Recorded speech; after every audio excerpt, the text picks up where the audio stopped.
The sports page with the Orlando Sentinel and FM 96.9 The Game's Mike the Bulldog Bianchi. On JRR. Mike the Bulldog Bianchi sports page brought to you by Kaufman and Lind Injury Attorneys. Mike, Freddie Freeman can't be stopped. Oh, man. 3 World Series games, 3 homers, including another one last night as my Dodgers took a 3-0 lead in the World Series. They beat the hated Yankees 4-2 last night in the Fall Classic. Shohei Ohtani did play for the Dodgers despite it partially dislocating his left shoulder. But you're right, Freddie Freeman has been the story of this series. We all know about the walk-off grand slam in Game 1, and he's hit home runs in the following 2 games as well. And we can get the brooms out. Game 4 is Tuesday night at Yankee Stadium. I thought it was tonight.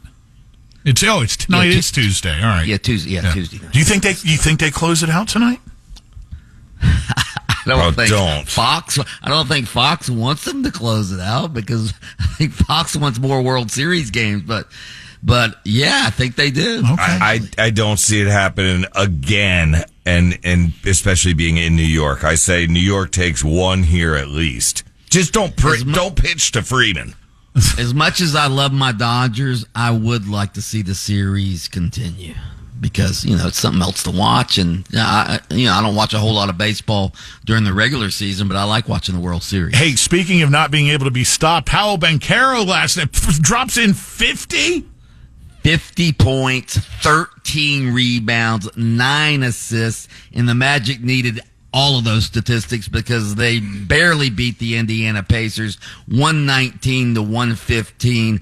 Banchero tied a franchise record with 37 points in the first half. That matched T-Mac on March 9th, 2003. He also became the youngest player with 50-plus points, 10-plus rebounds in an NBA game since LeBron did it at age 20 on March 20th. 2005. Paolo is 21 years old. He is I said last week he might already be a top 10 player. Hell, I'll amend that. He might already be a top 5 player in the league. This guy is a bona fide superstar. I told Pat I happen to have dual screens on of all 3 games, basketball, football, and the World Series, and they highlighted Paolo last night during the Boston game. When that happens, I'm sorry, that to me felt like Orlando represent.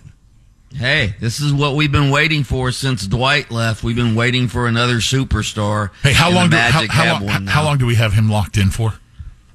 Well, he'll sign his rookie extension next year. 5 years at least. Okay. 5 years at least. Hey, I really do think these guys like being in Orlando. I mean, obviously they need to win, but I think Franz, Paolo, Jalen Suggs, I think they all want to be here. Hey, one other basketball question for you two. Have you two seen the Dwayne Wade statue they unveiled down in Miami? Oh, God. I heard it looks cheesy. It looks nothing like him.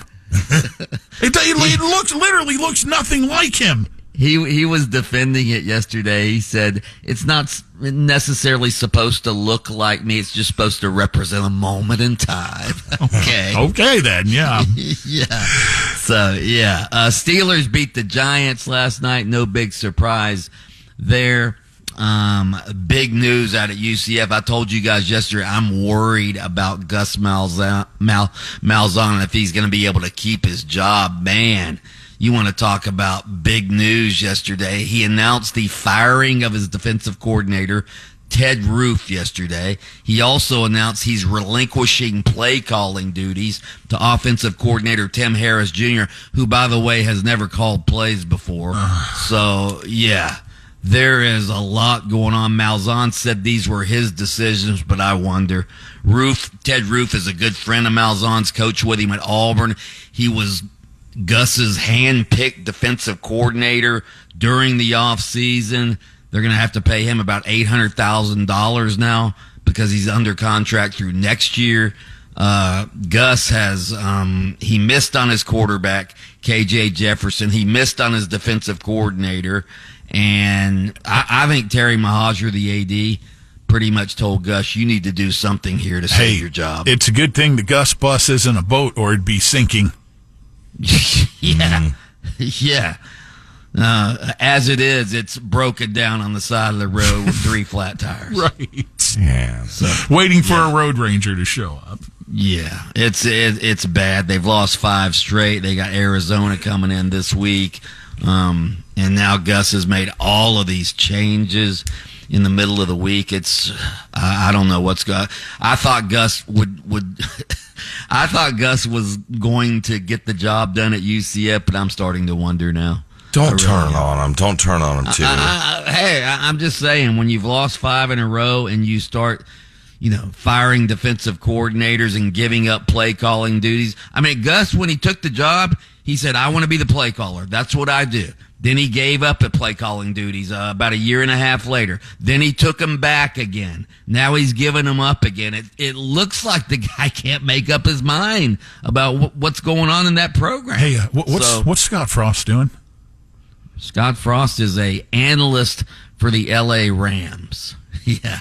Believe me, a lot of UCF fans on social media wanted to bring Frosty back.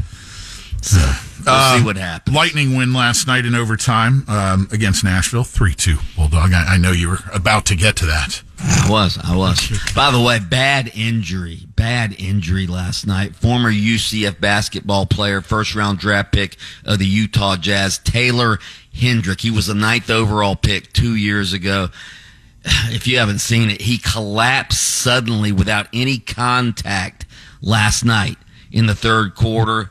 He fractured his right fibula and dislocated his ankle.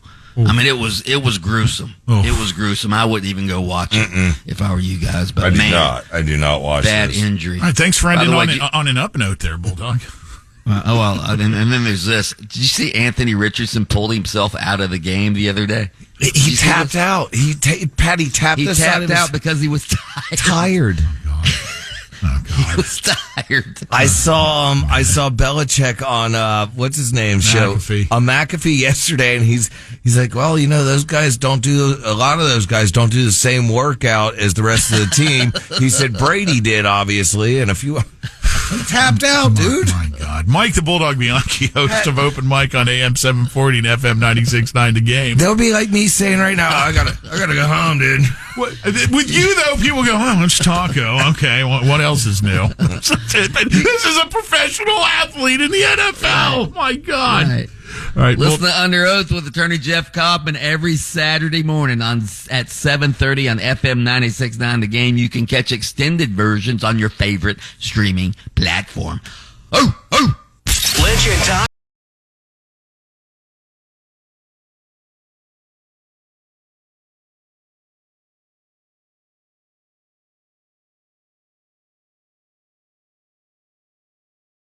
Are always on demand. Download their podcast daily on our free iHeartRadio app. Get it now at WJRR.com. This track